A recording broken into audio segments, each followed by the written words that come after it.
السلام عليكم، ان شاء الله تكونوا بخير وعلى خير وتكونوا بصحه جيده. اليوم ان شاء الله غادي نشارك معكم اصعب تحضيراتي للشهر الكريم.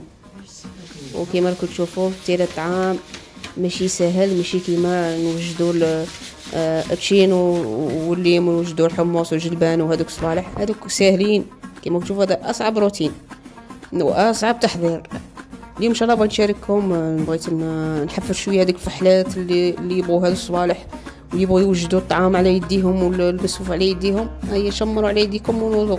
اليوم غادي نحفزكم باش توجدوا المسفوف لشهر رمضان على يديكم. اليوم بغيت نشارككم كاع الروتين تاع نهار اليوم، كيفاش فوتنا هذا النهار، كيفاش حضرنا الطعام تاعنا. بغيت نوريكم هذا الروتين تاعي ولا التحضير، اول تحضيراتي للشهر الكريم.